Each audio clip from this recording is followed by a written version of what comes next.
Assalamualaikum warahmatullahi wabarakatuh. Bapak Ibu guru PTSDN Negeri Galang Tinggi, Bapak Kepala Sekolah yang saya hormati, kemudian Bapak Ibu Dewan Guru, saya mohon izin minta waktunya sebentar untuk menyampaikan diseminasi tentang budaya positif. Ini merupakan salah satu rangkaian sebagai kajian tugas yang pernah saya jalani sebagai calon guru gerak di angkatan 9. Salah satunya ini menyampaikan apa yang sudah kami pelajari, lalu diharapkan setelah penyampaian ini akan lebih banyak lagi pengalaman yang kita rasakan di sekolah. Intinya kita sama-sama belajar Bapak Ibu ya. Ini kita sama-sama belajar, semoga apa yang saya sampaikan ini bermanfaat. Bukan berarti saya lebih bisa dari Bapak Ibu, bukan juga berarti saya mengajari. Dalam hal ini kita sama-sama belajar. Ini yang pertama yang perlu saya sampaikan. Alhamdulillah Bapak Ibu, diizinkan saya. Kira-kira diizinkan ya. Saya minta waktunya nanti kurang lebih 60 menit. Saya penyampaian nanti 50 menit, kemudian kita 10 menit terakhir kita bertanya jawab tentang apa yang sudah saya sampaikan. Kira-kira seperti itu ya.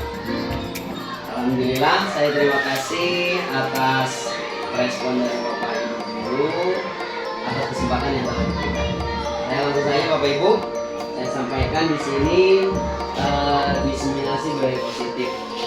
Ini merupakan saya tadi sudah sampaikan, saya sebagai salah satu CGP rekognisi. Mungkin Bapak Ibu sekalian kenapa ada rekognisinya ya? Karena CGP kita ini ada yang reguler, ada yang rekognisi seperti itu ya. Kemarin sudah ada informasi bahwasanya akan ada angkatan 12 sudah dibuka untuk pendampingnya, tenaga praktiknya angkatan 12 yang reguler. Kenapa ada rekognisi ini perlu saya sampaikan. Rekognisi ini adalah CGP yang sekaligus mendampingi CGP reguler yang berperan sebagai fasilitator. Ini sebagai rangkaian tugas yang saya jalani saat ini, sehingga saya juga bergabung sebagai CGP rekognisi dan fasilitator yang mendampingi teman-teman CGP di angkatan 11. Dalam hal ini saya berkesempatan mendampingi teman-teman CGP dari kabupaten yang sudah nasib. Ini sebagai rangkaian tugas yang harus kita sampaikan. Itu perkenalan singkat dari saya. Oke, kita lanjutkan. Oke ya. Yang pertama tadi saya sampaikan sebagai konsep budaya positif. Yang pertama itu perubahan paradigma belajar. Mungkin salah satu dari antara kita atau sebagian besar kita sudah memahami sedikitnya materi-materi ini yang baru saja menyelesaikan PPG yang atau tengah melaksanakan PPG. Nah, materi ini juga beberapa di antaranya dibahas dalam kurikulum PPG. Yang pertama, perubahan paradigma belajar, disiplin positif, nilai-nilai kebajikan, kebutuhan dasar manusia, motivasi perilaku manusia, posisi kontrol dan keyakinan kelas, dan yang terakhir apa saja materi ini nilai yang akan sedikit saya sampaikan. Nah, ini yang pertama Bapak Ibu. Saya sampaikan Bapak Ibu. Yang pertama, apa itu disiplin positif? Nah, disiplin positif ini adalah sebuah teori yang disampaikan oleh William Glasser, bahwasanya yang pertama itu Anda tidak bisa mengontrol orang lain, hanya diri Anda yang bisa mengontrol diri Anda sendiri. Maksudnya seperti ini Bapak Ibu. Sering kita mengalami bahwasanya dalam tugas kita, melaksanakan tugas kita ingin mengontrol satu atau sekelompok anak di kelas itu atau satu sesuai dengan keinginan kita. Beratnya Pak, Bapak Ibu sekalian, manusia itu tidak bisa mengontrol orang lain. Satu-satunya manusia yang bisa dikontrol itu adalah dirinya sendiri. Jadi adalah keliru ketika kita selama ini menginginkan murid kita misalkan mau seperti ini, kita sendiri yang stres Bapak Ibu. Karena emang kodratnya manusia itu dirinya sendiri yang bisa mengontrol. Kita bagaimana kita bisa mengontrol? Hanya dengan menerapkan disiplin positif. Kita belajar dirinya sendiri yang bisa mengontrol perilaku yang dia nampak.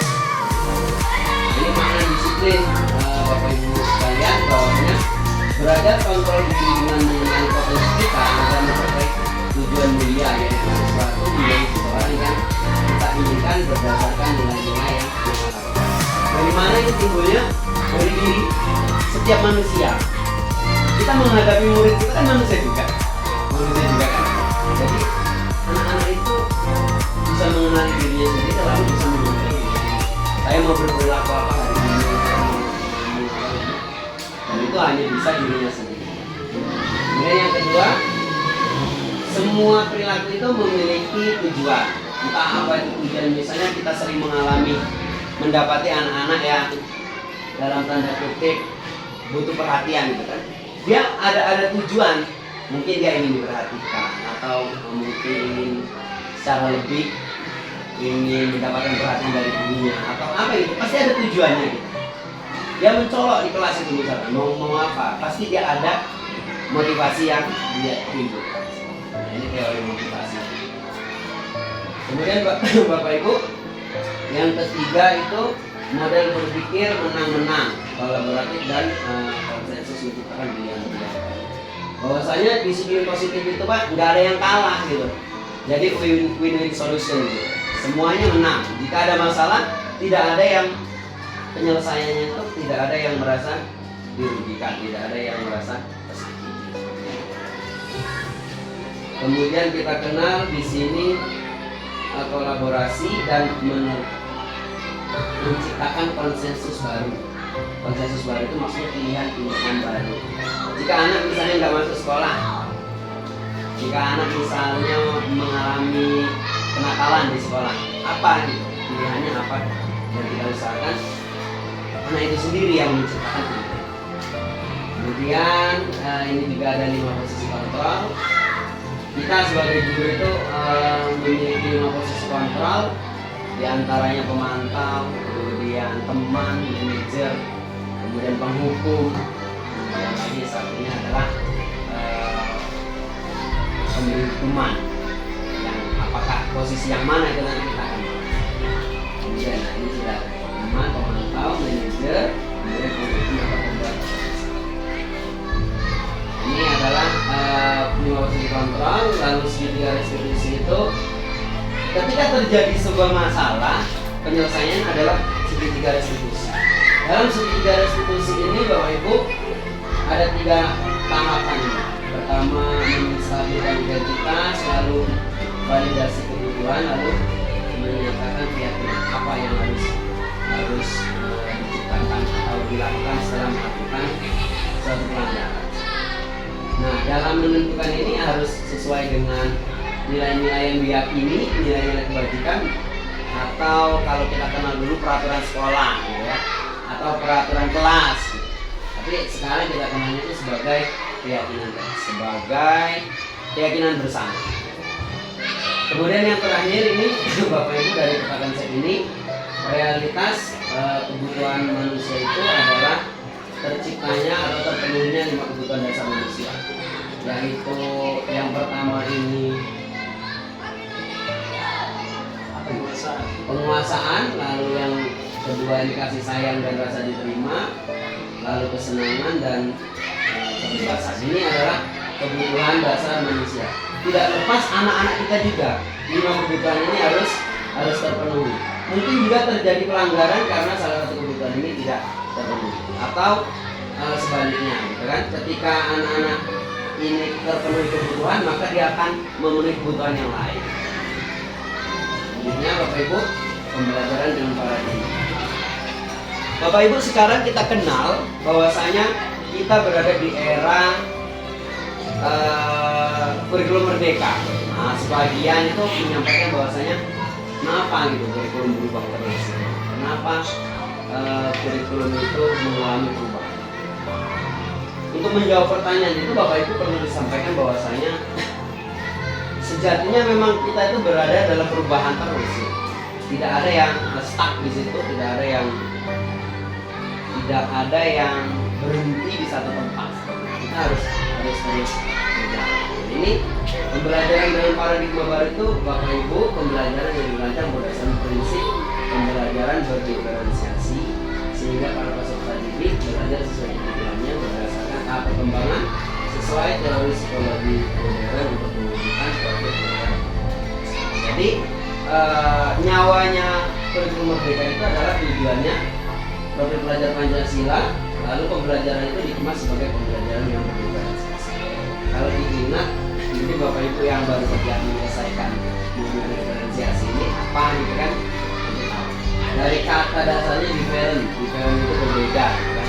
Jadi kita harus menciptakan pembelajaran yang berbeda dalam hal sesuai dengan kebutuhan anak. Ya, nanti kebutuhannya bagaimana tadi sudah dibahas. Nah ini untuk profil pelajar Pancasilanya, Bapak Ibu izin menyampaikan bahwasanya yang kita kenal sebagai P5. Nah P5 itu profil pelajar Pancasila. Kita kenal ada 6 dimensi, Bapak Ibu. Biasanya itu diurutkan beriman dan bertakwa kepada Tuhan Yang Maha Esa dan berakhlak mulia, lalu berkebinekaan global, gotong royong, kreatif, bernalar kritis dan mandiri. Inilah 6 inilah yang menjadi tujuan utama pendidikan kita saat ini melalui kurikulum merdeka itu. Nyawanya sebenarnya tujuannya ke sini. Bagaimana menciptakan murid yang beriman dan bertakwa itu, bagaimana menciptakan bisa mendorong murid itu yang memiliki jiwa gotong royong, kan? Kreatif, nalar kritis, mandiri, lalu berkebinekaan. Kita telisik satu persatu, Bapak Ibu. Beriman dan bertakwa kepada Tuhan Yang Maha Esa dan berakhlak mulia ini, yang pertama akhlak beragama, kemudian akhlak pribadi, akhlak kepada manusia, akhlak kepada alam, dan akhlak mulia. Dulu kita kenal mungkin kalau yang ini hanya menjalankan agama gitu. Secara umum kalau misalkan agamanya bagus, maka kita bisa sebutkan sebagai anak itu sudah memiliki karakter religius yang bagus gitu kan. Tapi ternyata enggak, Bapak Ibu. Kadang ada anak yang pinter kurang taat gitu ya. Iya, kadang ada anak yang agamanya bagus, taat beragama, kognitifnya kurang. Gitu ya. Masih ada seperti itu yang paradigma seperti itu yang kita alami. Wih, bagus ngajinya si A tuh, A-nya belajar matematika misalnya gitu ya. Nah ternyata itu ya karakternya dia, berarti karakter dia yang pertama ini dia masih tidak harus pintar beragamanya pintar, lalu kita matematika juga. Nah, kita harus bisa melihat satu potensi yang dimiliki oleh. Lalu berkebinekaan global itu mengenal dan menghargai budaya, komunikasi dan interaksi antar budaya, refleksi dan tanggung jawab terhadap pengalaman kebinekaan.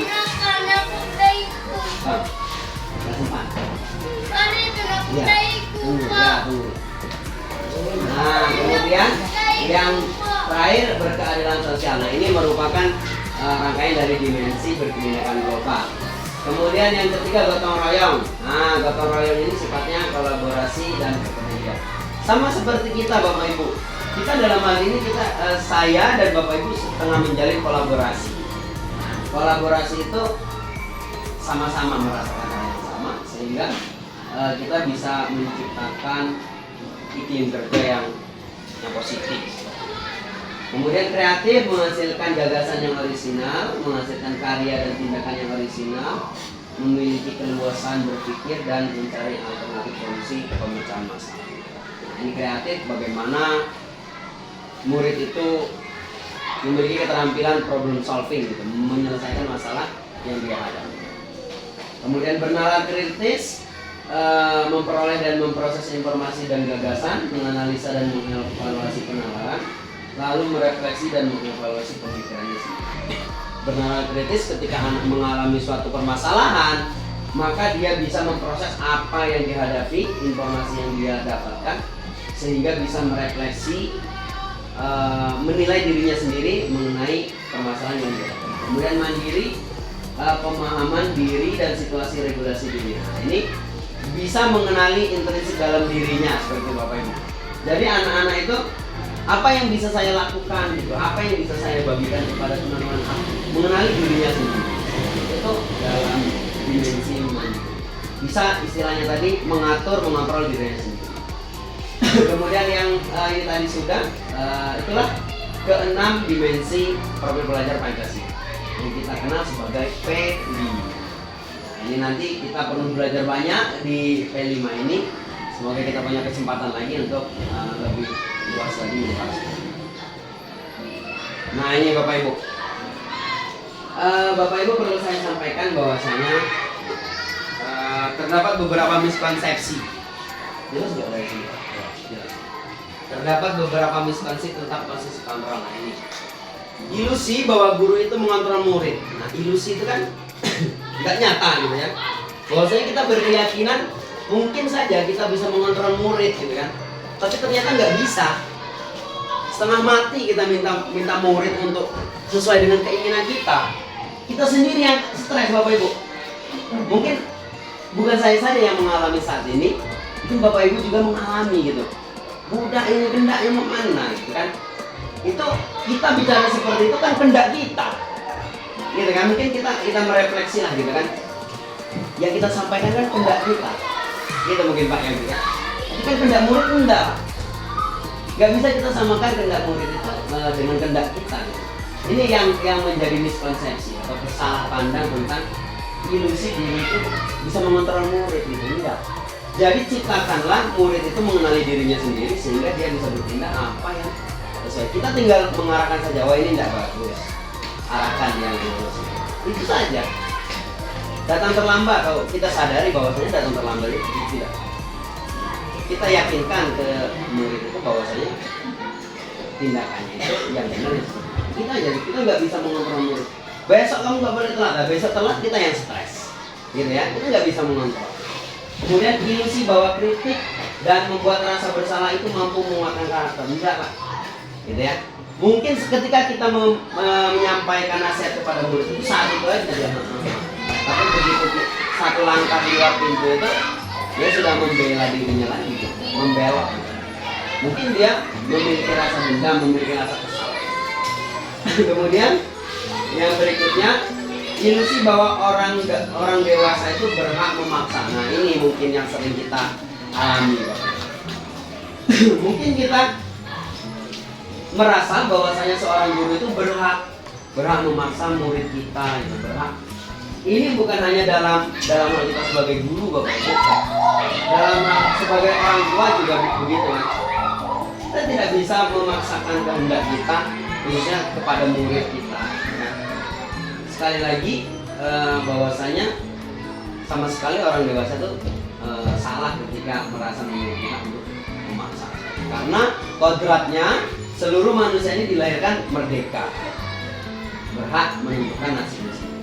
Kemudian yang terakhir, ilusi bahwa semua penguatan positif, efektif dan bermanfaat. Nah ini yang sering kita menjadi perdebatan. Ketika kita memberikan hadiah, ketika kita memberikan pujian kepada anak itu, yakin itu sebagai kegiatan atau penguatan yang bermanfaat. Ada efeknya Bapak Ibu. Ketika seorang murid itu mungkin biasanya kita puji, ketika tidak kita puji, ketika tidak kita berikan hadiah, motivasinya berubah. Mungkin saya mau mengerjakan tugas ini karena saya ingin dipuji di depan teman-teman. Tapi ketika kita tidak lakukan, dia akan menagih gitu kan. Kok misalnya Pak Baron nggak muji aku lagi gitu. Besok nggak lagi lah.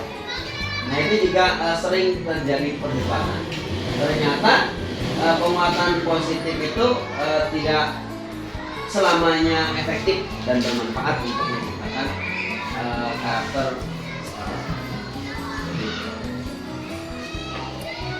Nah ini mengubah paradigma stimulus respon ke pendekatan teori kontrol.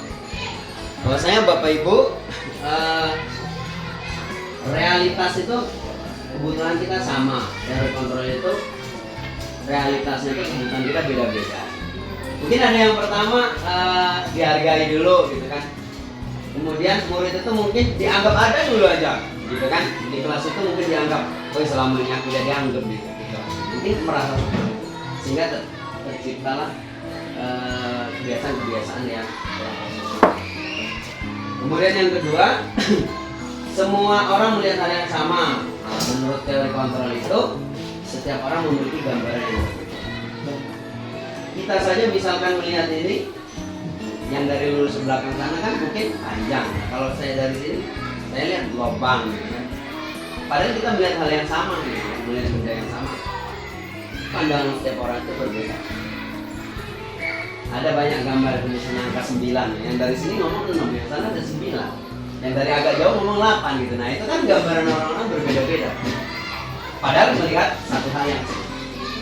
Kemudian yang berikutnya, kita mencoba mengubah orang agar berpandangan sama dengan kita, padahal nggak bisa. Kita berusaha memahami pandangan orang lain tentang dunia. Jadi kita tidak berhak memaksakan pandangan kita terhadap orang lain tentang satu hal yang menurut kita sebuah kebenaran.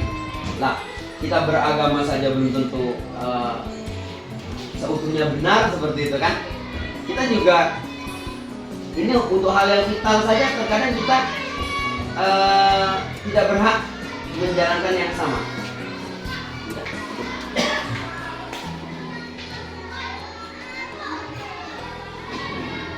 Oke, tunggu. Sekarang Bapak Ibu, kita mengalami memaksakan yang menjadi paradigma kita, bahwasanya inilah hal yang menurut kita suatu kebenaran. Tetapi murid kita kadang menanggapinya yang benarnya yang menurut dia, yang benarnya menurut pandangannya, sehingga kita sering mengalami gap. Kita saja sesama rekan-rekan kadang berbeda pendapat, itu hal yang lazim. Tapi hal yang lazim yang salah itu adalah ketika kita memaksakan pandangan kita dan kita tidak terima ketika orang lain tidak terima dengan pandangan seperti itu. Bisa, Pak Yogi? Kemudian yang berikutnya Bapak Ibu, perilaku buruk dilihat sebagai suatu kesalahan, padahal semua perilaku itu memiliki tujuan. Kita melihat salah mungkin karena sebagian anak-anak itu memerlukan atau memiliki tujuan yang lain. Begitu berikutnya, orang lain bisa mengontrol saya, hanya Anda sendiri yang bisa mengontrol diri Anda. Ini teori kontrol ya. Kemudian saya bisa mengontrol orang lain, tidak bisa. Anda hanya bisa mengontrol dirimu sendiri dan Anda tidak bisa mengontrol orang lain. Kemudian pemaksaan pada saat ada rujukan itu merupakan kegagalan, gitu kan? Ketika kita membujuk seseorang untuk mengikuti kita tidak mau, mungkin kita merasa gagal. Nah, menurut teori kontrol itu kita harus berkolaborasi ya, dan konsensus menciptakan pilihan-pilihan. Jadi kita menentukan pilihan yang baru. Kalau nggak setuju dengan saya, Anda nggak mau sependapat dengan saya, kira-kira yang mana? Menciptakan hal yang baru, pilihan yang baru. Kemudian model berpikir menang kalah. Nah, ini tadi sudah disebutkan bahwasanya kita itu berpikir win-win solution, sehingga kita tidak ada yang merasa. Sebelum dilanjutkan untuk disiplin positif, Bapak Ibu, mungkin ada yang ingin ditanyakan terlebih dahulu, silakan. Silakan, ada yang ingin ditanyakan Pak Yogi? Ya, silakan Pak, gimana? Tadi sudah dibicarakan tentang kontrol untuk bagaimana solusi dan cara kita menanggulangi. Kita selaku tenaga pendidik Ya. misalkan kita menginginkan seluruh atau beberapa siswa itu untuk mengalami perubahan, Ya. ada kebiasaan anak-anak itu disuruh setiap dia datang ke sekolah membawa sampah. Ya. Tapi setiap kita sampaikan itu belum perlu kita, sedangkan keinginan kita menyuruh paradigma kita untuk menyuruh siswa itu mengadakan perubahan yang secara cepat atau secara gampang itu gampang atau sulit terwujud. Ya. Jadi kadang-kadang kita merasa ini gimana perubahan ini nggak sampai terlaksana. Padahal kita selalu memberikan suatu saran ataupun arahan kepada siswa itu bagaimana untuk secepatnya dia mengalami perubahan. Itulah kita kadang-kadang merasa supaya kekal dengan cara dan perilaku siswa itu yang sulit mengalami perubahan secara langsung. Ya. Jadi bagaimana solusinya kita untuk menyelesaikan hal tersebut? Oke, terima kasih Pak untuk pertanyaannya. Kita meyakini hal yang positif menurut kita, tetapi kita merasakan ada kendala atau berat untuk diterapkan sampai ke murid gitu Pak ya, sampai ke murid-murid kita. Oke, terima kasih Pak atas responnya. Bahwasanya inilah yang akan kita bahas Bapak Ibu, bahwasanya sebelum kita mencapai apa yang kita inginkan itu, terlebih dahulu kita harus memiliki satu pandangan yang sama Pak. Nah, melalui misalkan tadi Bapak contohkan sebagai bentuk kebersihan memungut sampah, kita harus menciptakan, harus membuat pandangan yang sama, memiliki satu pandangan yang sama dengan murid, bahwasanya misalnya apa, lingkungan yang bersih, lingkungan yang nyaman itu adalah tanggung jawab kita, sebagai bentuk tanggung jawab kita. Itu yang pertama yang bisa kita lakukan Pak. Sehingga setelah meyakinkan murid itu sebagai kebutuhan yang sama, sebagai cita-cita yang sama, maka kita akan lebih mudah untuk memberikan pemahaman kepada murid bahwasanya dengan cara apa menciptakan lingkungan yang bersih seperti itu. Nah, sehingga kita mudah ngingetinnya Pak. Kalau kita tidak menentukan dulu kesepakatan bersama atau keyakinan bersama, maka anak-anak itu enggak memiliki rasa yang sama Pak. Nah, itu kan keinginan Bapak Kepala Sekolah saja misalkan. Nah, itu kan keinginannya Bapak Ibu gurunya saja. Lah saya nggak ingin gitu ya, misalkan gitu Pak. Mungkin menurut anak persepsinya ya sudah bersih seperti itu Pak. Tapi persepsi kita kan nggak sama. Sehingga kita harus menyelaraskan dulu pemahaman kita, sehingga kita bisa bertindak untuk hal yang. Nah, caranya itu apa, nanti baru kita akan terlihat. Seperti itu Bapak Ibu ya. Semoga terjawab Bapak. Ada lagi sebelum kita lanjut? Kita lanjut ya. Oke Bapak Ibu, kita lanjutkan. Inilah disiplin positif. Apa itu disiplin positif? Disiplin itu berasal dari kata disiplina yang berarti belajar. Disiplin mengacu pada disiplin diri yang memiliki tanggung jawab terhadap apa yang dilakukan berdasarkan nilai-nilai yang diyakini. Nilai yang diyakini ini adalah keyakinan bersama Pak. Nah gitu kan, sehingga kita bisa menciptakan perilaku atau disiplin positif. Kalau nilainya ini hanya diyakini oleh satu atau sebagian orang, ya sebagian yang lain akan merasa nilai itu adalah hal yang tidak diinginkan seperti itu, hal yang tidak lazim dilakukan. Kemudian disiplin positif merupakan salah satu cara penerapan disiplin yang bertujuan untuk menumbuhkan kesadaran serta memberdayakan peserta didik tanpa imbalan penghargaan, ancaman atau hukuman. Jadi keyakinan tadi tidak bisa kita sertakan penghargaan, hadiah gitu. Kalau datangnya pertama misalkan dapat hadiah sekian, atau kalau sudah membersihkan kelas dapat hadiah seperti ini. Nah itu tidak bisa disertai Pak, karena perilaku itu akan timbul ketika mendapatkan penghargaan. Itu yang dihindari. Atau juga dengan ancaman atau hukuman. Karena kelas kamu kotor, kamu bersihin, gitu. Kamu nggak boleh masuk kelas atau apa. Nah itu juga nggak bisa disertai. Ketika nanti hukumannya atau ancamannya berubah, maka dia berulang lagi gitu.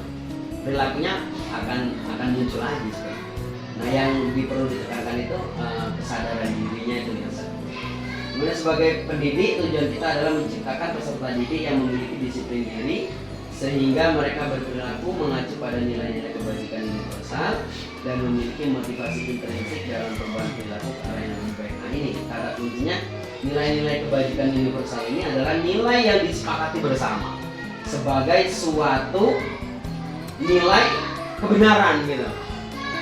Mungkin ada Pak yang biasa kalau suatu lingkungan masyarakat menganggap misalkan panggil nama itu hal yang biasa misalkan Pak ya. Kita manggil nama khususnya misalkan orang yang lebih tua, lebih di atas kita gitu kan. Mungkin tapi di sebagian masyarakat itu adalah hal yang tabu Bapak Ibu.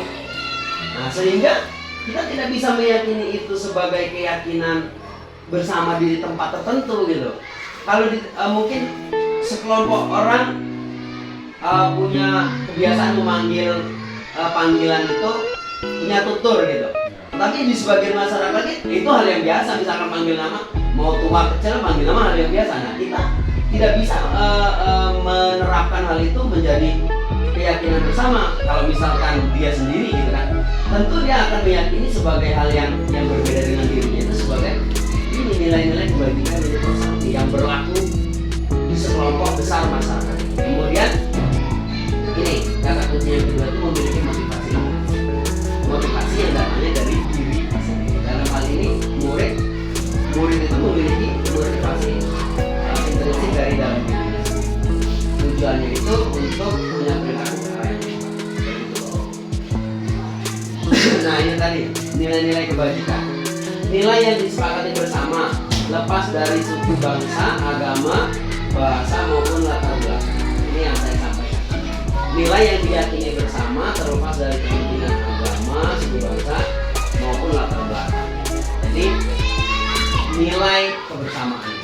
Kemudian contoh nilai kebajikan ini untuk organisasi seperti ini, profil pelajar Pancasila yang tadi disampaikan, ini dimensinya beriman dan bertakwa kepada Tuhan dan berakhlak mulia, berpendidikan global, berpengalaman mandiri, kreatif dan bernalar. Lalu ini kebajikan universal untuk organisasi Primary Years Program. Ini program pokok sebagai program pokok dari institusi atau organisasi. Itu memiliki toleransi, rasa hormat, integritas, mandiri, menghargai, antusias, empati, keindahan, kreativitas, kerjasama, percaya diri dan komitmen. Kemudian yang terakhir, keterampilan hidup atau life skill. Bapak Ibu sekalian, karakter yang ingin ditimbulkan itu dapat dipercaya, lurus hati, pendengar yang aktif, tidak merendahkan orang lain dan memberikan terbaik dari diri, bisa melakukan do the best, gitu, melakukan yang terbaik yang bisa. Kemudian nah ini kebutuhan dasar manusia Bapak Ibu. Tadi kita menyebutkan bahwasanya anak-anak itu perlu terpenuhi kebutuhannya. Kebutuhan dasar manusia itu segala sesuatu yang kita lakukan untuk mendapatkan apa yang kita inginkan. Seluruh tindakan yang kita lakukan memiliki tujuan tertentu dan semua usaha terbaik yang kita lakukan adalah dalam rangka agar kebutuhan dasar kita terpenuhi. Seperti itu. Silakan Pak. Terima kasih ya Pak ya. Mungkin kami sudah jalan juga tadi ya. Baiklah. Kita lanjutkan ya Pak ya. Kebutuhan dasar manusia itu adalah punya tujuan tertentu dan semua usaha terbaik yang kita lakukan dalam rangka memenuhi kebutuhan dasar kita. Tadi ada 5 ya Pak ya, 5 tadi diantaranya rasa ingin dicintai gitu ya, kemudian kasih sayang. Nah itu merupakan kebutuhan dasar manusia. 5. Nah ini 5 kebutuhan dasar manusia. Bertahan hidup, makanan, pakaian, tempat tinggal, keamanan dan kesehatan. Yang pertama ya Bapak Ibu, kita alami, misalnya gini, anak datang pagi-pagi ngantuk gitu, mau belajar aja ngantuk. Nah mungkin kebutuhannya belum dia. Pagi tadi belum sarapan misalkan Pak, gimana mau belajar? Jangan makan. Iya kita, mungkin juga kekenyangan juga ya. Mungkin habis nyembelih ayam gitu kan, sarapan banyak jadi ngantuk di kelas gitu. Kita sampai berotot-otot kita ngomongin anak ini lah, kalau kebutuhannya ini belum terpenuhi gimana Pak? Mau olahraga misalkan Pak Yogi olahraga lemes gitu, ngapa kamu di pemanasan lemes? Mana Pak, sarapannya belum misalkan gitu. Nah itu yang pertama Pak, perlu hal-hal yang seperti ini kita perhatikan. Bahwasanya ya pertama ini kebutuhan untuk bertahan hidup. Gimana nanti kalau habis olahraga pingsan misalkan, habis belajar matematika ada puyeng Pak, nah gimana gitu kan. Nah itu yang pertama. Kemudian yang kedua, kebutuhan kasih sayang dan rasa diterima.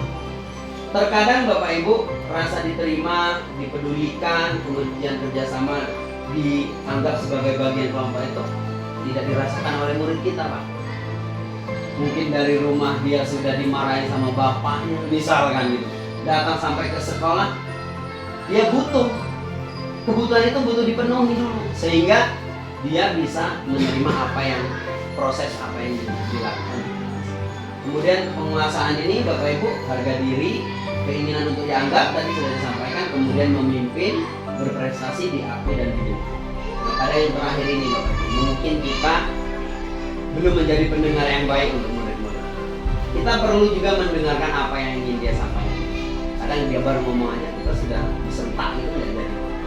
Apalagi anak-anak seperti itu. sehingga ini perlu kita penuhi dulu sehingga kita bisa menciptakan karakter ini.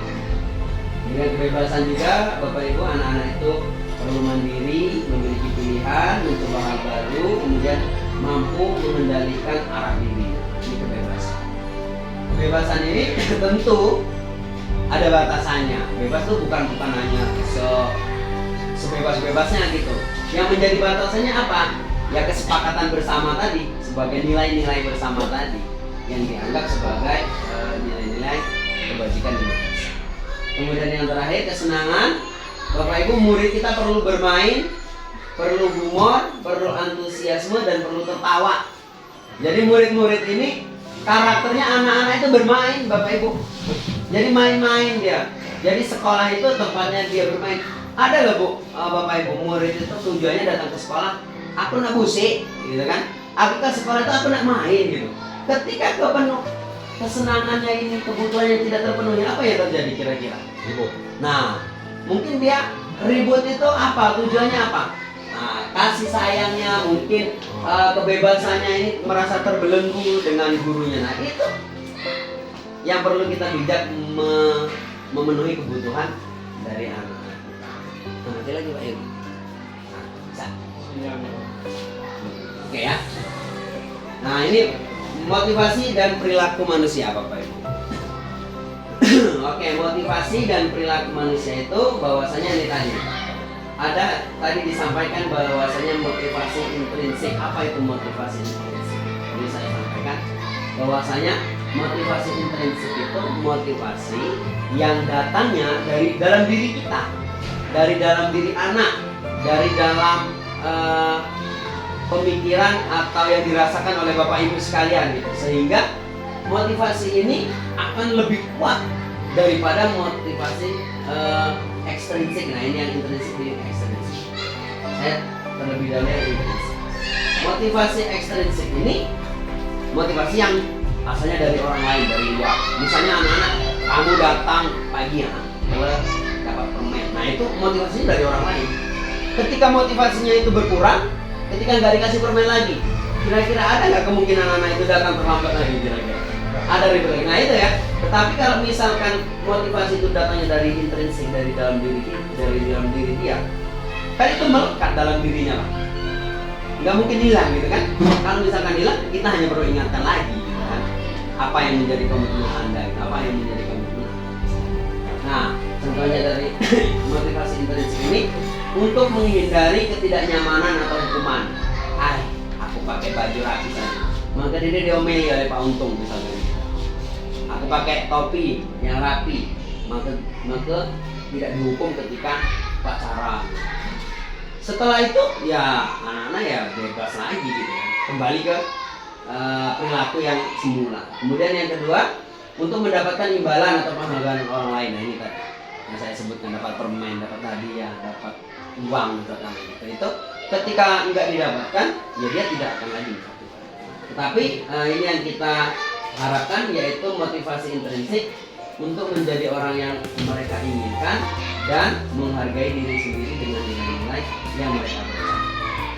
Sehingga misalnya kalau saya datang terlambat, saya itu malu, saya kehilangan kesempatan untuk bermain dengan teman ketika belum masuk sekolah, gitu, masuk kelas, itu kan motivasi anak dari dalam dirinya sendiri. Nah ini yang disampaikan tadi, hukuman, konsekuensi atau restitusi. Nah ini muncul sekarang. Apa itu restitusi? Hukuman itu apa? Hukuman itu tidak terencana dan tiba-tiba. Nah, misalkan nggak buat PR, oke, bersihin WC misalkan zaman dulu ya. Nah, bersihin kelas misalkan. Nah itu kan nggak menjadi kesepakatan bersama, tidak menjadi keyakinan kita bersama. Itu biasanya secara kondisional gitu, secara tiba-tiba. Kemudian murid tidak tahu apa yang akan terjadi atau tidak dilibatkan. Murid itu nggak bisa nebak. Saya nggak buat PR, apa yang akan saya alami ini nggak bisa ditebak sama murid. Apa yang akan dilakukan misalkan sama Pak Yogi kalau saya nggak pakaian olahraga, ini nggak tahu dia. Sehingga tadi kan karena tiba-tiba. Dan yang ketiga itu bersifat satu arah. Bersifat satu arah itu maksudnya dari guru gitu. Misalnya Pak Andi muridnya tidak masuk sekolah tanpa alasan seminggu misalnya. Nah itu pasti hukuman itu datangnya dari Pak Andi sendiri, bukan menjadi kesepakatan bersama. Kemudian yang berikutnya berupa hukuman fisik atau psikis. Nah jangan lupa Bapak Ibu, dahsyat sekali nih, hukuman itu biasanya membekas. Bapak Ibu mengajar 1 tahun, 2 tahun, bahkan mungkin 6 tahun anak itu, mungkin saja pembelajaran yang Bapak Ibu berikan itu hilang ingatan anak-anak, tetapi dia akan tetap ingat satu hukuman yang Bapak berikan. Mungkin Bapak Ibu sekalian masih ingat apa yang dilakukan atau apa yang dirasakan Bapak Ibu ketika sekolah. Apa coba hukuman yang masih Pak Ibu ingat? Orang Pak, ketika saya sekolah Pak yang paling saya ingat sekali, misalkan apa? Ada nggak? Masih ingat? Nah, masih ingat kan? Tapi orangnya masih ingat, namanya masih ingat, guru itu kan? Tapi pelajarannya mungkin saya sudah lupa, iya kan? Ketika Bapak dicubit dulu, misalkan lagi belajar apa, mungkin saya Bapak lupa ya. Tapi dicubitnya itu masih ingat. Nah itu membekas Bapak Ibu. Jangan hal yang satu yang kita lakukan ini meruntuhkan hal baik yang sudah kita susun, yang sudah kita tata. Nah itu yang harus kita hindari, Pak, berhati-hati. Apalagi psikis biasanya Pak, diingat anak itu misalnya dibully atau apa, ada kata-kata tersendiri itu lekat sekali Pak. Kita saja yang sudah dewasa, sudah menjadi guru seperti ini, kita masih ingat. Dan parahnya lagi Bapak Ibu, biasanya kita lupa apa yang kita lakukan, gitu ya. Apa yang kita berikan ke anak itu kita lupa. Misalkan saya sudah nabok anak, saya sudah nyubit anak, saya lupa, tetapi anak itu masih ingat. Ingatan itu akan membekas sampai dia dewasa, sampai dia nanti mungkin menjadi bapak-bapak lagi, menjadi orang tua, itu masih ingat. Nah, itu akan membekas. Itu yang perlu kita hindari.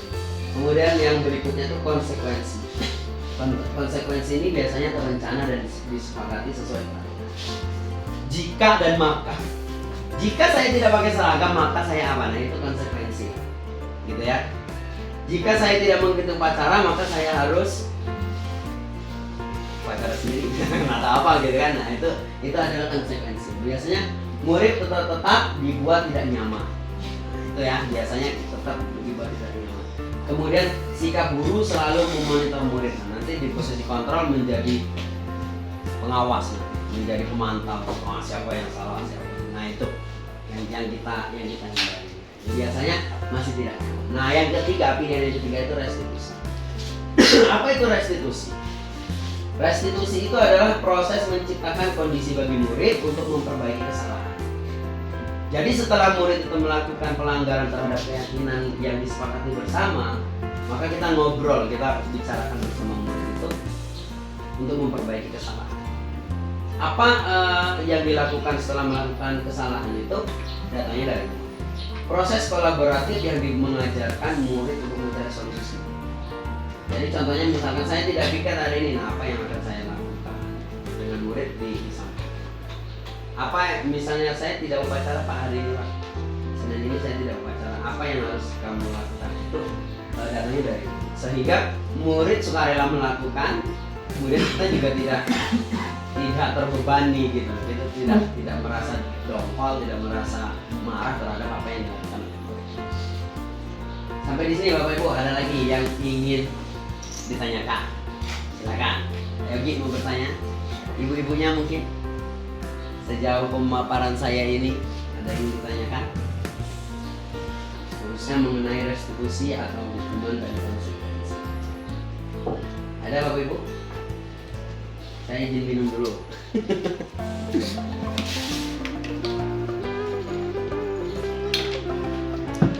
Bapak Ibu kita santai baik, nggak usah terlalu tegang.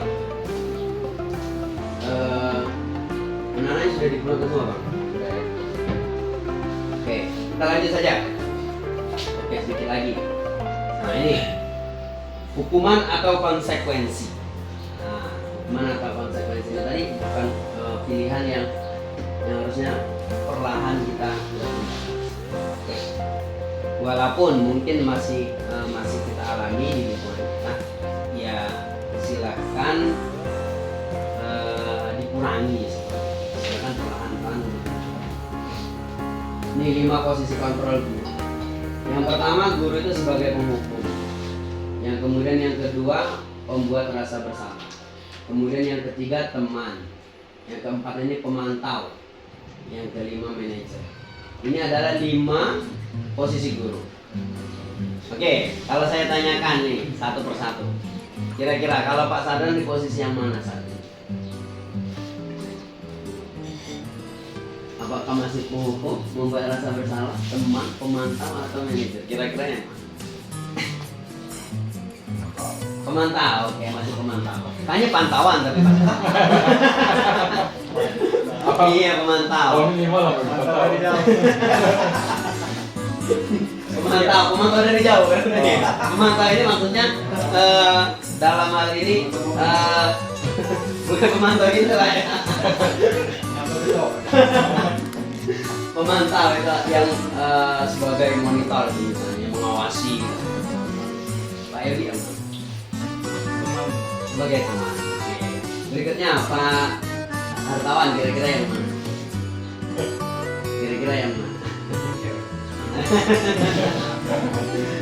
Ya kita merefleksi diri kita sendiri dulu ya. Kira-kira yang mana gitu. Kita sebagai guru yang mana dulu gitu kan.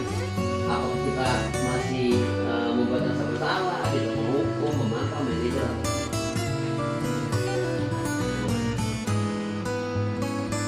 Masih bingung.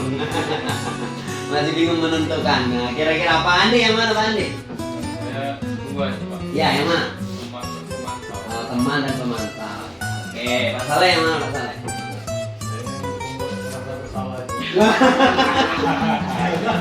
Masih membuat rasa bersalah ya, masih membuat rasa bersalah. Nah, sekarang Pak Kepala Sekolah nih ya. Kalau saya, Ya. saya manajer dan pemantau. Oke, manajer dan pemantau ya. Pemantau Pak Sadran dulu. Iya, sebagai manajer dan pemantau. Oke, Pak Barol yang mana kira-kira? Teman.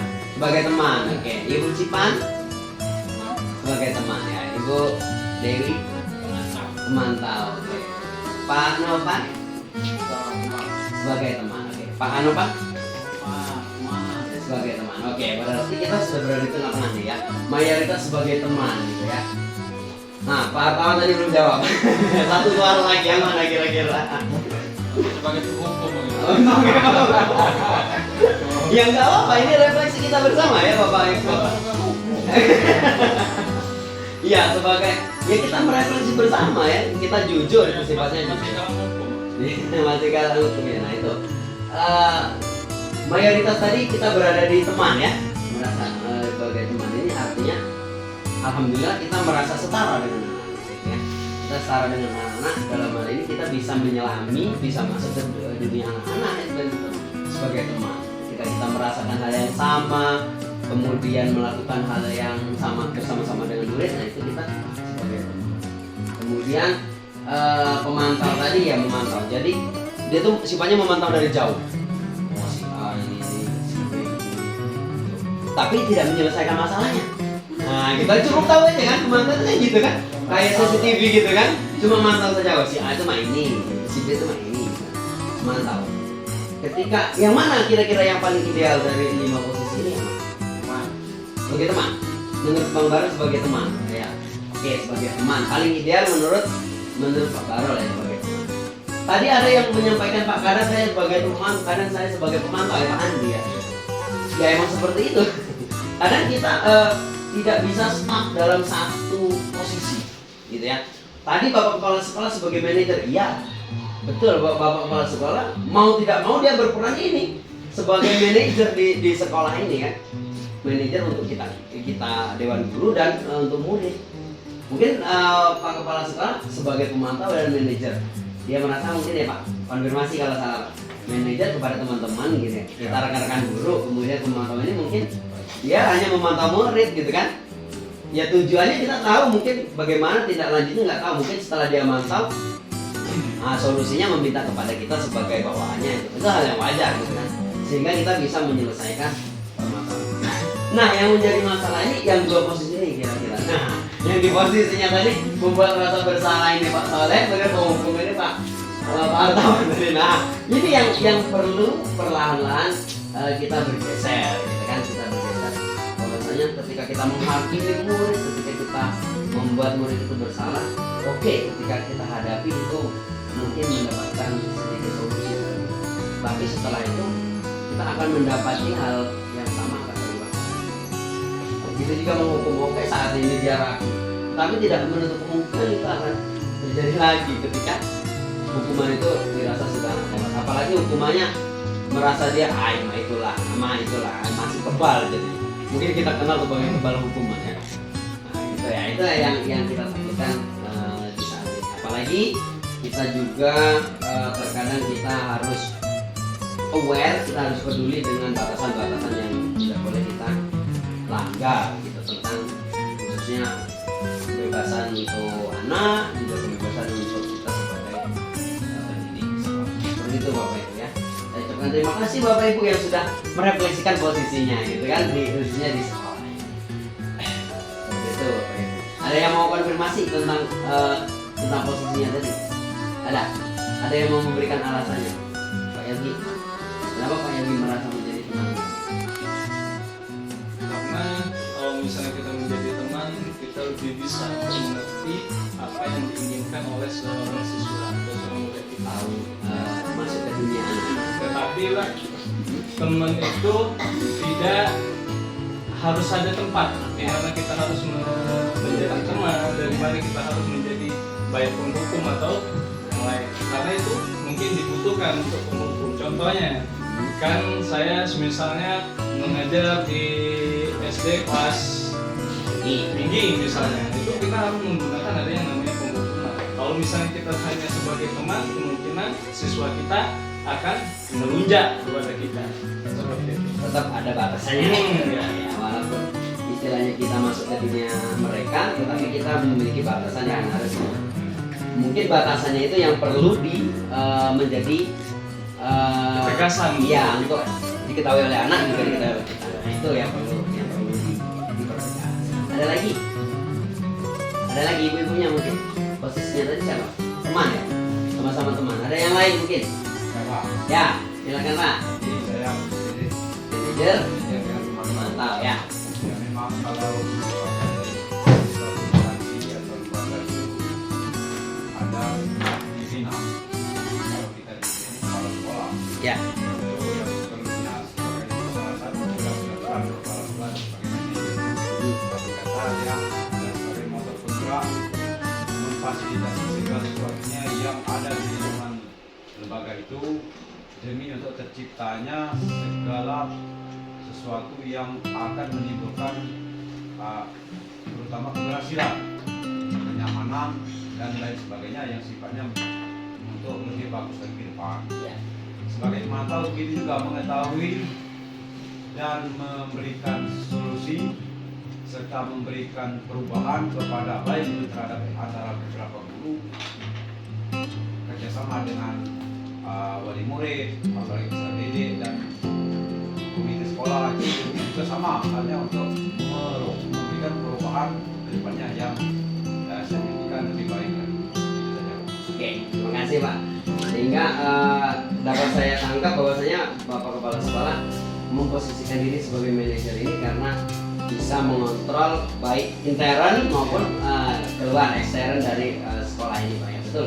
Terima kasih Pak. Sehingga kami harapkan juga, kami selalu berharap Pak, selalu berharap sebagai pemimpin yang memimpin kami, mengayomi kami itu harus sudah sampai ke level manajer gitu kan. Kalau masih di level sini, nah bahaya Pak. Kami datang terlambat kena hukum bola gitu. Seperti itu kan misalkan. Nah sehingga kita bisa memiliki seorang manajer yang memiliki pandangan yang sama untuk teman-teman guru sehingga bisa mengambil jalan keluar atau solusi dari setiap permasalahan yang kita hadapi. Tapi ini Pak, Ya. kalau memang Dibutuhkan. lima posisi itu peran sebagai pemimpin juga kalau Ya. memang ada peraturan itu ya kami lakukan menghukum. Kalau beberapa kali guru atau teman tadi tidak bisa merasakan perubahan ya saya kira tidak ada salahnya Ya. memberikan hukuman betul. Dan naik pangkat kan kalau perbuatan ini tapi Ya. itu sering terjadi waktu beberapa tahun lalu melawan pimpinan. Bagaimana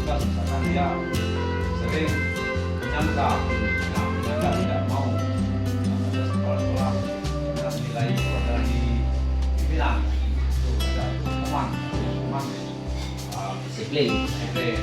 Kan dia sering bolos. Jadi kan SP1, SP2 sampai masih ada sanksi baru rumah.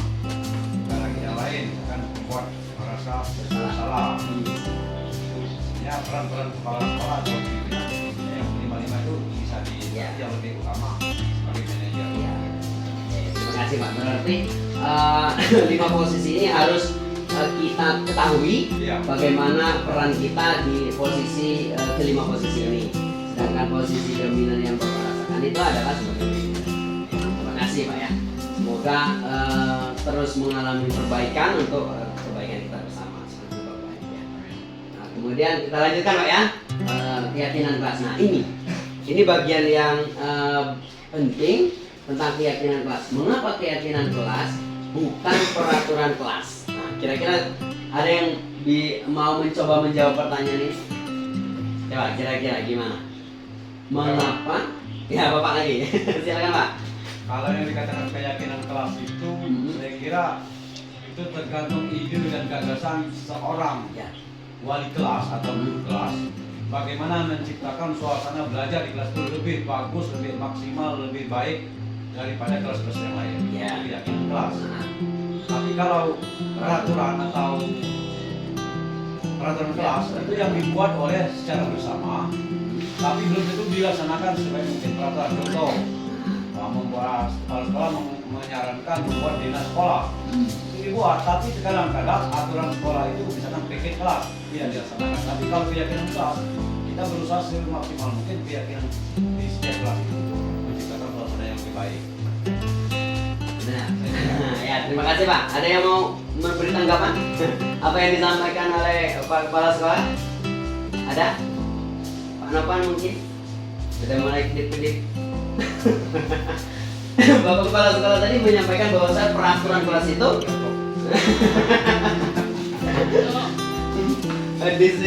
ada yang disampaikan Bu?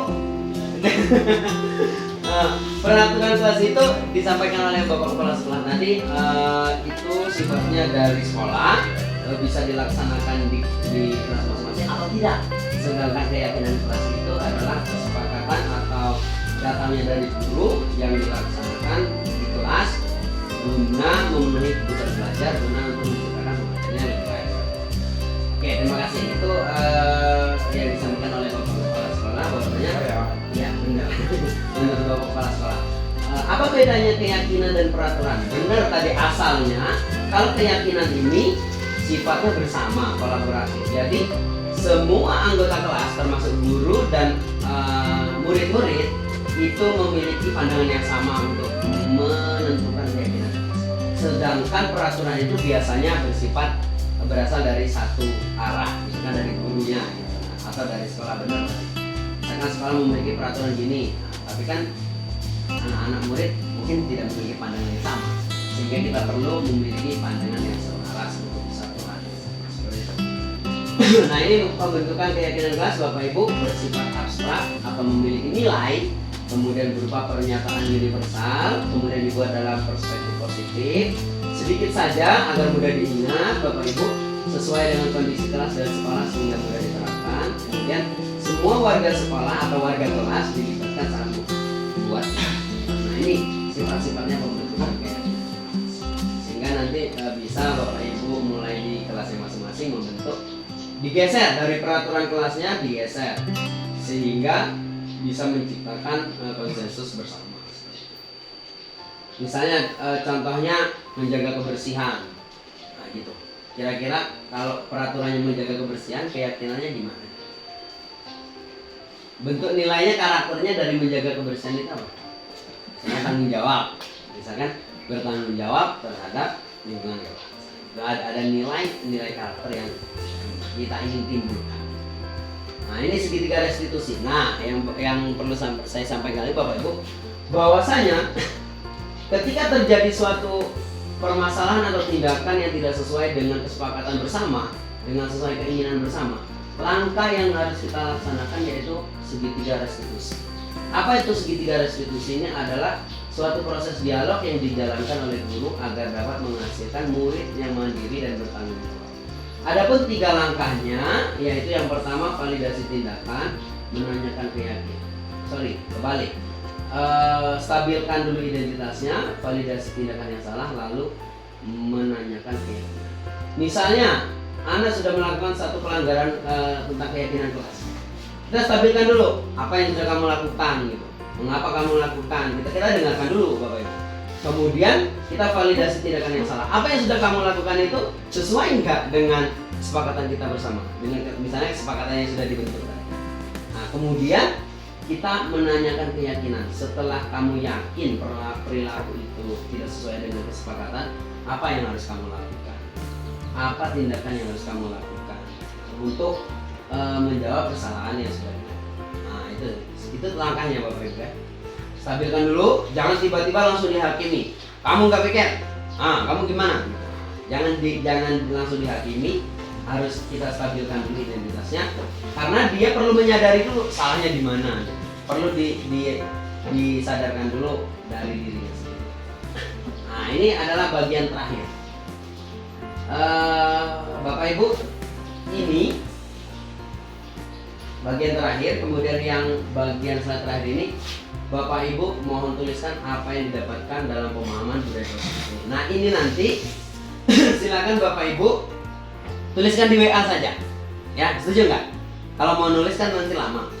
Tapi saya minta nanti di WA group saja Bapak. Di WA group nanti saya sertakan satu pertanyaan ini. Silakan Bapak Ibu guru tuliskan apa yang telah didapatkan pada pemahaman budaya positif. Oke, setuju atau mau langsung ada yang mau berpendapat? Kira-kira. Bagaimana Bapak Ibu? Nah, mungkin untuk sebentar lagi Bapak Ibu tentang segitiga restitusi ini ada yang ingin ditanyakan? Silakan. Ada yang mau bertanya untuk segitiga restitusi? Kira-kira Pak Nova mungkin, ibu-ibunya, atau sudah sering mendengarkan segitiga restitusi?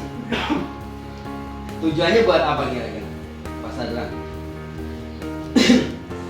Tujuannya buat apa? Mengapa? Ya, mengapa? Ya, silakan Pak. Ketika restitusi itu pertama menstabilkan identitas tadi kan. Jadi menurut saya ya benar lah itu, kalau kita langsung melaksanakan tindakan kepada siswa misalkan di kelas itu yang melanggar peraturan sekolah, saya kira itu apalagi kalau kelas rendah saya kira kurang pas lah. Jadi kalau distabilkan dulu kita sebagai masyarakat tadi ya menstabilkan dulu identitas. Contoh misalkan ya menstabilkan identitas itu yang bagaimana, kemudian validasi tindakan yang salah, misalnya melanggar ketinggalan sekelas. Jadi untuk memberikan validasi itu yang dimana dia dikatakan validasi yang bagaimana, kemudian menanyakan keyakinan. Menanyakan keyakinan itu saya kira itu 3 tahap itu yang bagaimana Pak? Oke, contohnya Pak ya. Oke. Mungkin yang saya sampaikan tadi perlu dipertegas lagi ya Pak ya. 3 langkah ini kita berikan contoh realistisnya. Terima kasih Pak. Yang pertama, menstabilkan identitas itu ketika terjadi suatu kondisi atau tindakan yang tidak sesuai dengan kesepakatan Pak. Ya. Tentu kan kita tahu berarti anak ini ada kesalahan gitu ya. Ya. Nah, jadi untuk menstabilkan identitas ini, misalnya anak nggak melakukan piket kelas misalkan gitu ya, tidak melakukan piket kelas, berarti kan anak itu mungkin saja dia ada yang merasa bersalah, ada dia itu ya nggak merasa bersalah juga misalkan, hal yang biasa aja gitu kan ya, sehingga kita perlu menstabilkan identitas. Atau yang merasa bersalah itu perlu kita kuatkan dulu. Kalau yang tidak merasa bersalah itu ya kita ingatkan juga, kamu piket enggak tadi kan? Apa yang tadi kenapa kelasnya masih kotor? Karena si A nggak piket Pak, si A nggak nyapu Pak, nggak buang sampah misalkan kita. Itu yang pertama, kita stabilkan dulu. Mungkin dia ada merasa bersalah, mungkin dia emosional, mungkin dia marah gitu Pak ya. Misalkan dia datang terlambat misalkan contohnya, dia udah capek misalkan, dia udah sedih, dia udah takut misalkan, bahkan dia mau masuk kelas aja takut gitu misal. Nah itu yang perlu kita stabilkan dulu, stabilkan identitasnya. bahwasanya semua orang itu pernah melakukan kesalahan. Bukan hanya kamu saja yang melakukan kesalahan. Itu yang pertama. Kemudian yang kedua, validasi tindakan yang salah. Bagaimana cara memvalidasi tindakan yang salah? Acuannya tadi yang kesepakatan kelas, Pak. Nah, yang sudah dibentuk kesepakatan kelas ini kan baru kita yakinkan ke anak itu bahwasanya validasi tindakan. Oh, perilaku kamu itu, tindakan kamu itu tidak sesuai dengan kesepakatan A misalkan. Tidak sesuai dengan kesepakatan ketiga misalkan. Tidak sesuai dengan kesepakatan pertama. Nah, itu harus kita yakinkan dulu ke anak sebagai validasi tindakan yang salah, yang tidak dibenarkan. Lalu hal yang berikutnya, menanyakan keyakinan. Sebisa mungkin Bapak Ibu jangan tentukan konsekuensi dari perilaku yang salah ini atau hukuman dari yang salah ini. Apa? Silakan tanyakan keyakinan.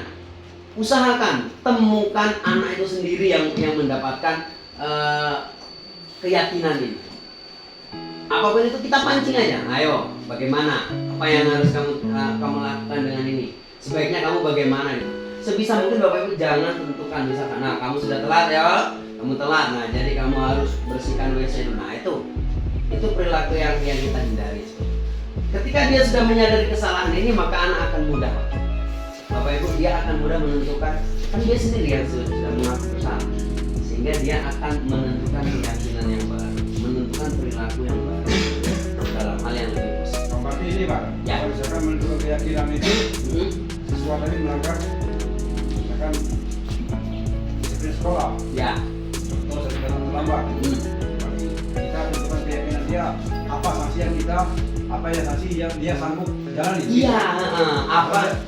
Kalau dia bisa minta, Pak, saya belikan roti sebanyak mungkin saya makan. Walau juga tidak, Pak. Sanksinya. Iya kan yang sesuai, Pak. Tentu yang sesuai, Pak. Yang sesuai dengan. Kalau Ya. makan bersihkan dia nggak mau. Iya. Saya berikan saya kelompok, Pak, biar saya makan sunyangnya. Ayo, kalau Iya itu tentu. Iya sesuai dengan yang masuk akal juga, Pak ya. Sesuai dengan perilaku yang kita anggap itu sesuai dengan nilai-nilai kebajikan bersama. bacanya macam itu sih. Kalau sesuatu kan beri kamu manfaat. Ya. Tidak mau aku bersihkan. Kalau kita langsung bertindak, saya langsung kamu bersihkan WC. Saya kira mau nggak mau dia mau. Nah ya tapi mungkin karena terpaksa ya, Pak ya. Nah setelah itu kan mungkin masih ada merasa yang dia hadapi tadi, Pak ya. Jadi hal yang seperti itu tidak boleh. Ya sebisa mungkin kita hindari, sebisa mungkin kita bergeser, kita tinggalkan. Dari keyakinan. Iya, tapi tentu langkah yang pertama tadi, Pak, kita tentukan dulu keyakinannya, gitu kan? Iya, kalau keyakinannya tadi harus kita bentuk dulu. Kalau misalkan nggak ada keyakinan, ya berarti anak berhak menolak juga, Pak. Kalau ditentukan melalui keyakinan itu, gimana? Apa itu? Konsekuensinya itu. Nah, berarti. Kali ini Hah? yang harus kamu lakukan ini. Iya, nah itu berarti kita masih di konsekuensi tadi kan? Kan tiga tadi kan? Hukuman, konsekuensi dan keyakinan kan? Berarti mau tidak mau kita masih terkurung dalam yang kedua tadi kan? Belum mencapai keyakinan tadi. Kita kan tujuannya mau geser ke sana kan? Dari hukuman, konsekuensi dan keyakinan. Jadi keyakinan itu tidak bisa disertai konsekuensi atau hukuman. Tadi kan sudah disampaikan. Nah, jadi keyakinan kalau melanggar apa gitu. Nah, itu berarti belum keyakinan, Pak. Nah, iya. Kalau mau pindah keyakinan itu susah, Pak. Keyakinan yang itu keyakinan beragama. Keyakinan bersama. Nanti dimarah sama Pak Sandran. Ya. Pak, Ya. jadi kalau minta keyakinan tadi, saya kira Pak jadi kata istri. Susah itu. Nggak ada yang cocok ya nanti. Nah itu yang keyakinan dalam hal ini keyakinan yang berlaku bersama ya, Pak ya. Oke, itu hanya intermezzo. Selesai, ada lagi Pak yang disampaikan? Nanti saya mohon minta tolong ini tanggapan Bapak Ibu ini silakan disampaikan di grup WA nanti biar saya screenshot saja untuk sebagai buktinya. Jadi saya mohon Bapak Ibu beneran diisi ya. Beneran diberikan tanggapan 2 atau 3 kalimat gitu, nggak apa-apa lah, 2 atau 3 kalimat di grup WA sehingga nanti saya sertakan sebagai bukti dari kegiatan. Betul itu Pak ya? Temanya tadi Pak. Apa ya? Temanya tadi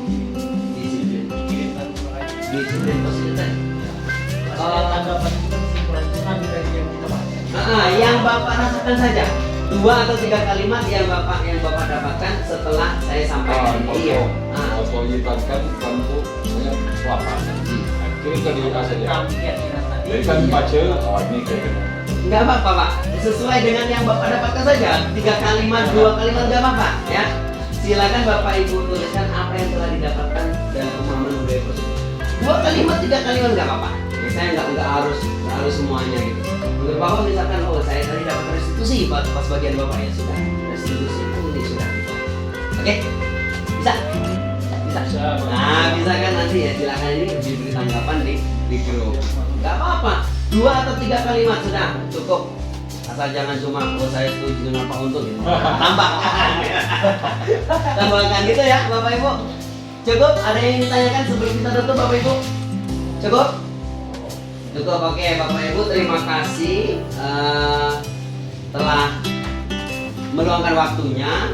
Saya mohon maaf dan berterima kasih untuk waktu 1 jam ini bersama saya. Semoga apa yang saya sampaikan ini senantiasa bermanfaat untuk kita bersama, khususnya untuk perubahan yang pernah kita alami, yang pernah saya jalani, yang pernah Bapak Ibu jalankan juga di sekolah. Dan tujuan utamanya tak lain dan tak bukan kita bisa mengangkat perubahan positif yang ada di lingkungan kerja kita di sekolah yang tempat kita bertugas, tempat kita bernaung di SD Negeri UPT SD Negeri Karang. Seperti itu Bapak Ibu, saya mohon maaf jika dalam penyampaian saya ada kesalahan kata, perbuatan maupun tindakan yang tidak sesuai di hati Bapak Ibu. Saya mohon maaf dan kepada Tuhan kita sama-sama mohon ampun. Saya akhiri pertemuan kita pada siang hari ini dengan ucapan alhamdulillah dan billahi taufiq wal hidayah. Wassalamualaikum warahmatullahi wabarakatuh. Terima kasih Bapak Ibu.